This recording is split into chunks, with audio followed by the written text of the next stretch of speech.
Thank you so much for joining me for this podcast. And if you have any comments you'd like to leave, I enjoy hearing from you and would love to communicate with you in the comments to hear how the energies are landing for you. And if you happen to have a friend who you think will enjoy this podcast, please do share it with them.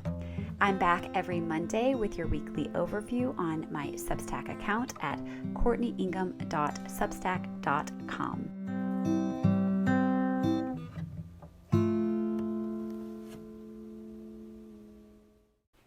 Hello, Astro friends. This is your weekly forecast for Monday, August the 21st through Sunday, August the 27th.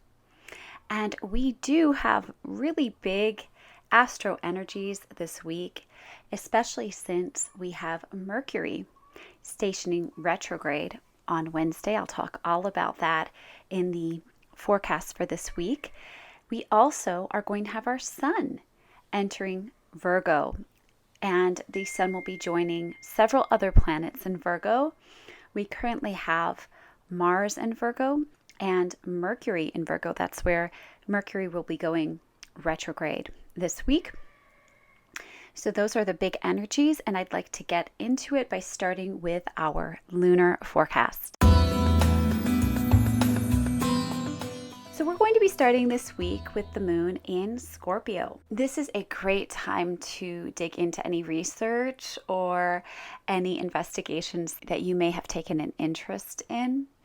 If you're into jumping down rabbit holes, it's always a great time to do this in the energy of the Scorpio moon. And it's also a great time to really get in touch with your sensual energy. The Scorpio moon also loans us to digging into our own shadow aspects and into our own psychology. So it might be helpful this week to be open to tuning into these themes, specifically around self-worth or ways of showing up in a relationship that you are ready to move beyond. These could be themes around obsession and codependency. This could be jealousy. This could be suspicion.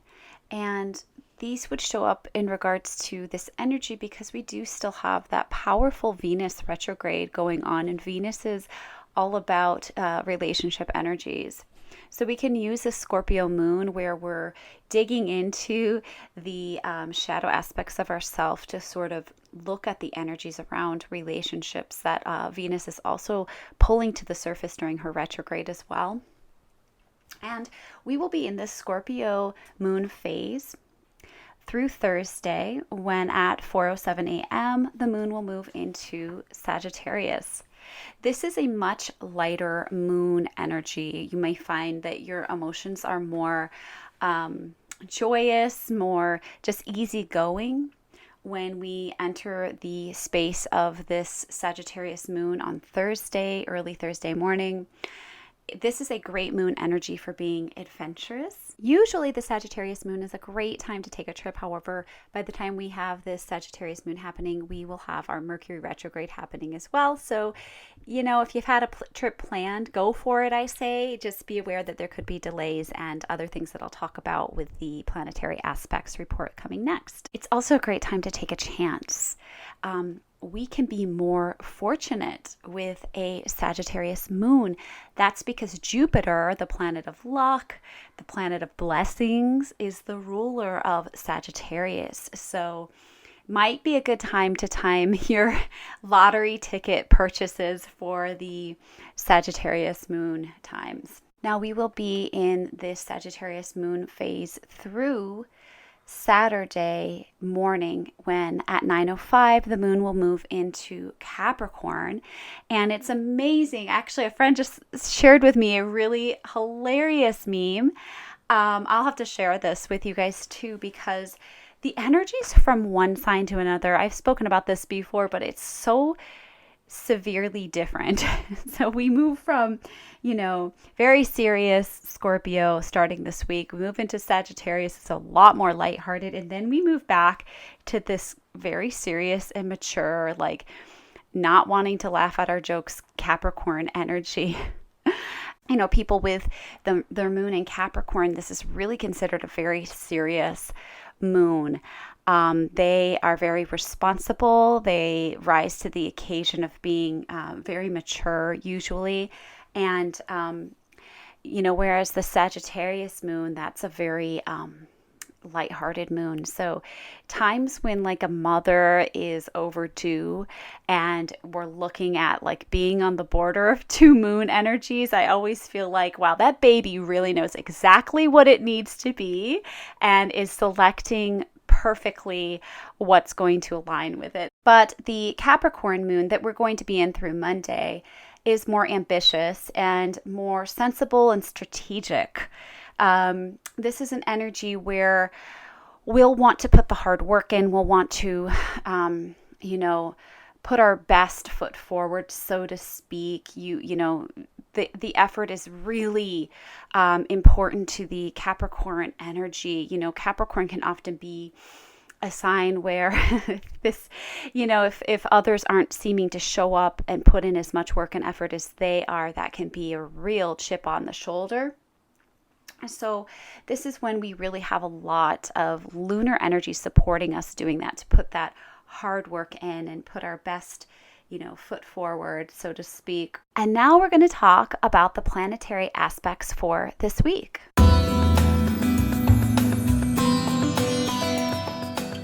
So as I mentioned, we really do have a exciting week as far as these planetary aspects and the ingresses go, and as well as Mercury joining a slew of other planets in retrograde.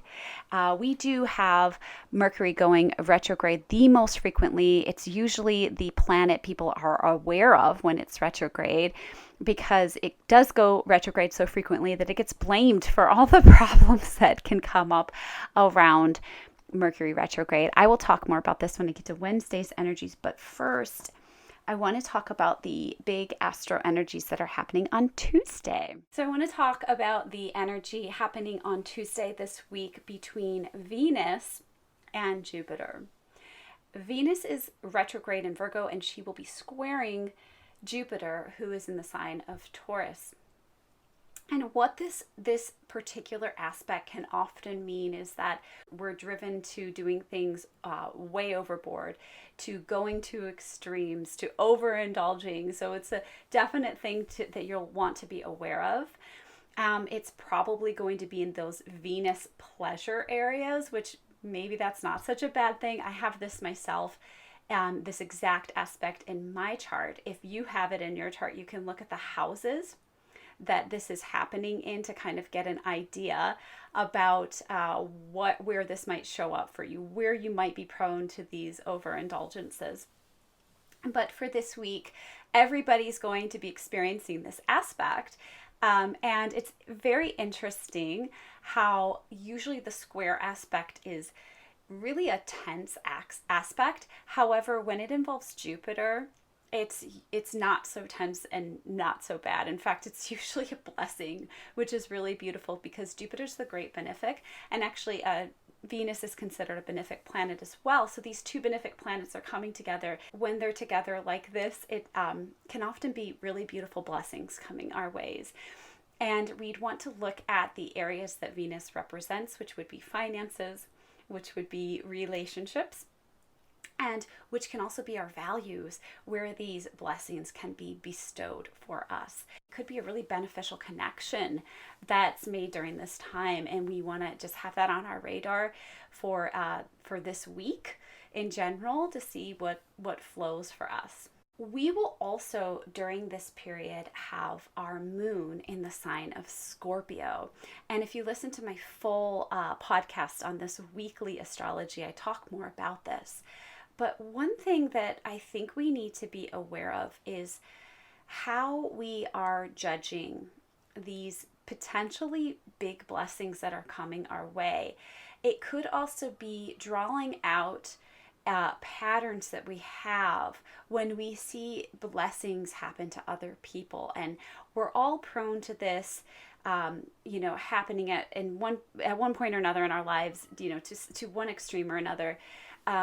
And it's kind of an invitation that I see for us to establish a new way of being.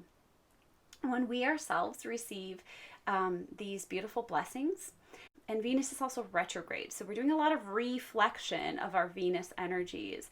And we want to just be really aware at this time of ways of being maybe very critical of things, especially when they're blessings. Do we allow ourselves to fully reap these blessings, to fully receive these blessings? Or are we sort of like, but wait, what's the catch? Because with that Scorpio moon going on in the background, we can very much be prone to those kinds of observations, those kinds of shadows coming up for ourselves, like I said, but also for others. If this is something that you've experienced, or maybe it's, somehow being highlighted right now with this retrograde and with the Scorpio lunar energy, this is something that you can kind of play with. That's what all of this is about. It's opportunities to play with this and to refine how we're responding to things that happen in our lives. And one thing that I want to invite you to try is when you receive something that's really beautiful, even if it's just like, wow, I can feel this beautiful breeze on me right now. This is wonderful. Let yourself be in it. Try to have a practice of really letting yourself enjoy it, really getting it deeply on a cellular level, like how blessed you are. And when you see another person receiving a blessing, I want to invite you to a practice of maybe just watching where it goes a little bit further than that and gets maybe to that critical point where you're like, but what about me? Or, but I never have things like that happen. Or, gosh, I'm left out of this. I don't have a life that has those kinds of things. And just observe it. And I want you to make the connection that when another person is experiencing these blessings, it's actually an invitation for you to realize that that's there for you too. That when you see that happening as a reflection, because every human is a reflection of ourselves, that means that that's there for you too. And so instead of getting into that critical mindset, try a new phrase, try a new response. And one that I've practiced that I want to share with you that's really beautiful is me too. So when you see someone else having some beautiful vacation or, I don't know, maybe a really wonderful friendship or relationship that you wish you could have, that's the universe sending you a direct message. And it's saying, you could have this too. You have to be open. If somebody's going to throw you a Frisbee, they're not going to throw it to you unless you're making eye contact and you look ready. Otherwise, somebody could get hurt, right? So you have to show them that you're ready. You have to be in the stance and you have to be in the receptive mode that you're going to catch that Frisbee. So I want to just give that practice to try to work with. The other big energy that we have happening on Tuesday at 4:33 p.m. is Mars in the sign of Virgo will be opposing Neptune in the sign of Pisces. And this can show up as a lack of vitality or energy, Mars being the planet of energy and the planet of vitality, with its opposition to Neptune. Neptune is sort of slowing Mars down. Neptune's, a planet that represents almost the opposite energy that Mars has. Mars is very direct. It's very 3D. Neptune is very watery, very below the surface, very invisible.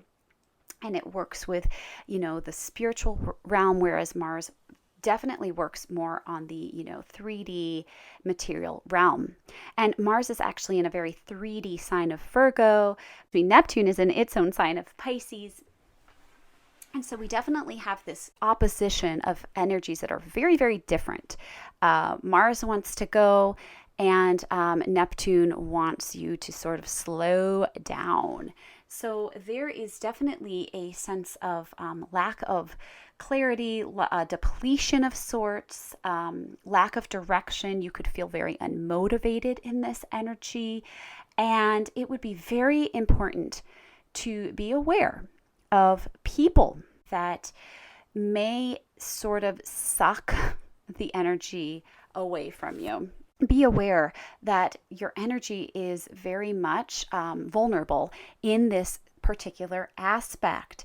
This is also a time to really tune yourself to your immune system. Actually, Pisces is the sign representing the immune system, and that is where Neptune is. It's in its home sign, and we want to be very careful when we have an opposition to Neptune that we are taking care of our health, and we are definitely looking at ways of bolstering our vitality rather than allowing our energy to be zapped.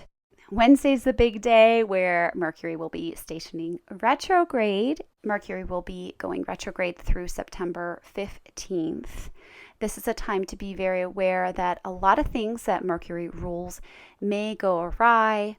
That would be anything to do with communication, whether it's in-person communication or things through, the email or text messaging. You want to be very, very careful because things can be not only interrupted or, you can have bad connections during this time technically, but also our messages might not come through to others the way that we intend them. This is definitely a time where miscommunication can happen. It's important for us to be aware of that. And there can be lots of obstacles in getting our points across or getting, even getting ourselves, our actual physical bodies in the places that they're supposed to be. It's very much associated with like traffic and problems around travel. If you are going to be traveling, because of course Mercury goes retrograde 3 or 4 times a year, we can't always avoid it, right? Then you just want to be aware there can be delays. There can be obstacles to getting to where we are trying to go. Now, in general, I just want to speak to this retrograde period happening in the sign of Virgo. And Virgo is the sign that lights up the ways that we want to be perfect. It can very much be an energy of perfectionism. It's where we're very attentive to detail. The Virgo Pisces axis, because Pisces is the sign opposite across the zodiacal wheel to Virgo. This axis is one where we actualize that inner knowing, the intuitive self that comes from that Pisces spiritual energy. Through Virgo, it's where we bring that into the 3D everyday life and consciousness. And that is a big theme that will be coming up for us to reflect upon during this retrograde. Are we acting in accordance to our inner knowing, to our truth, to our intuition? Is that being, woven through our everyday interactions, our practices, our work? Is that coming through during this time? That's a good question to ask during this retrograde and a good thing to reflect upon. As we assess, is there a misstep? Have we really taken all the necessary steps? Has there been something we've overlooked? This is an opportunity for us to really go back and check the boxes that may have been missed. And this is an energy that plays out very well with the next big aspect that is happening this week, which will be happening on Sunday. Now, on Sunday, this is a day where we are going to have potentially a confrontation, a hard look at something that we may not have wanted to really look at. We have the Sun in Virgo, and the Sun in Virgo opposing Saturn, which is retrograde in the sign of Pisces. So this is a growth point, but it can often show up, as growth points often do, as a hardship, as something that we have to face in order to grow, and something that we potentially have to do in order to shift energy so that we do grow. So this could be a tension, and this can be a tension between potentially what we want to do, what we plan to do, what we thought was best for us to do, and a responsible action or responsible choice that, it could be brought up even by another person, as oppositions often bring up. It can often be, an actual person that represents the oppositions when we have those aspects. And again, as I mentioned with the Mercury retrograde, this can often be like when you initially made an intention or a plan, this could be somebody bringing you the missed step. So the part of it that you overlooked, we have energy big time in this chart that's going to hone in on the details and not allow those missteps to just kind of float by us. We're going to want to head them off. We're going to want to take care of what we potentially missed. So sometimes the way that we thought things were going to be, that's not always the best way. And it can be really hard to let go of that. It can be really hard to release that previous vision. But luckily, Virgo is a mutable sign. And we also have Pisces, another mutable sign. So there's a lot of flexibility built into this potentially difficult aspect. Maybe even this way will be a better way. That's usually the case with Saturn. Like if we actually rise to the occasion and we take that responsibility, we are rewarded with the Saturn energy. So that's important to remember as well. And, Saturn in Pisces is actually pretty visionary, and it is in retrograde. It is doing a lot of deep and introspective reflection. Ultimately, I think that we have the potential of seeing something a different way that we didn't see it before, and it could very well be a better way. And then finally, this week on Sunday, at 9:19 a.m., we will have Mars moving into the sign of Libra. And Mars isn't very happy in the sign of Libra. It's actually in its detriment in this sign. And that makes sense because Mars would be uncomfortable, as Mars is a planet of confrontation and known to be a planet of war. So as the ruler of Aries, it's the opposite axis to Libra, which is embodying a friendlier tone. It's a sign of balance and a sign that really doesn't like hostility or confrontation. And so here we have Mars moving into the sign of Libra. It's at its detriment, and it's not necessarily comfortable in this sign. And it's also, interestingly enough, Mars is the ruler of the North Node being where we're aiming our arrows, where we're directing our energy for our highest purpose and good at this time. And currently, and for the next 18 months, we have the North Node in the sign of Aries, meaning Mars is the ruler of the North Node, who has just entered the South Node part of the axis in Libra. And I actually think this is really beautiful, since the South Node energy is the energy that we're leaving behind.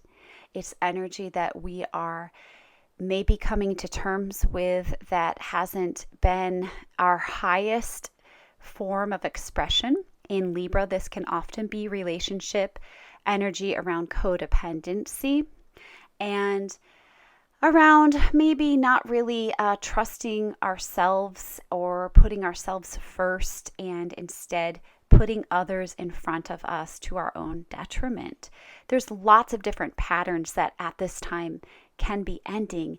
And it's my feeling that during this time, while Mars is in the sign of Libra, that Mars may actually be helping us to take the actions necessary to evolve these patterns that are ending, to move through them, to let them go, to be aware of them. Because maybe it's important for us to have that confrontation, to have that face-to-face sort of look at ourselves and what we've been doing, and potentially even the energy and motivation to take a different action at this time. All right, so that is the weekly overview for this week. Thank you so much for joining me. I want to remind you that I am doing a Chiron workshop class.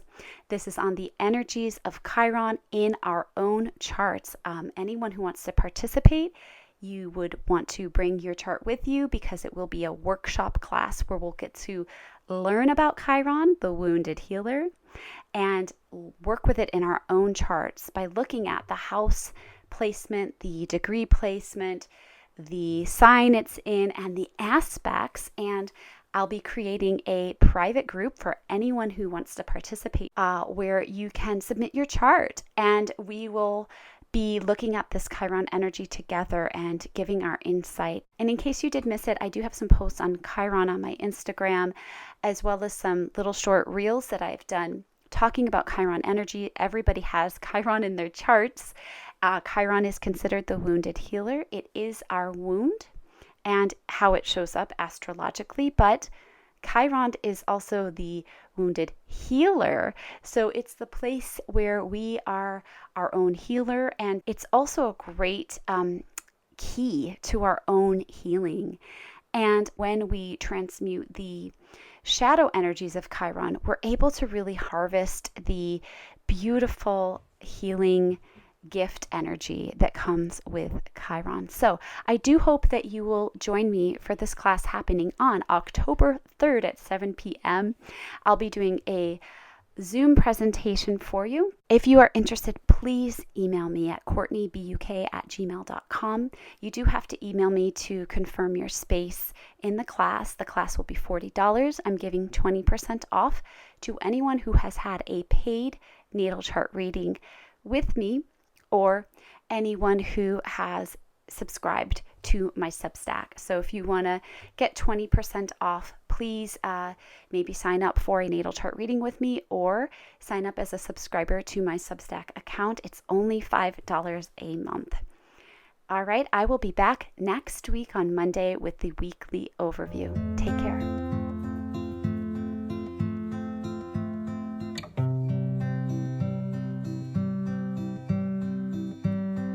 Thank you so much for joining me for this podcast. And if you have any comments you'd like to leave, I enjoy hearing from you and would love to communicate with you in the comments to hear how the energies are landing for you. And if you happen to have a friend who you think will enjoy this podcast, please do share it with them. I'm back every Monday with your weekly overview on my Substack account at courtneyingham.substack.com.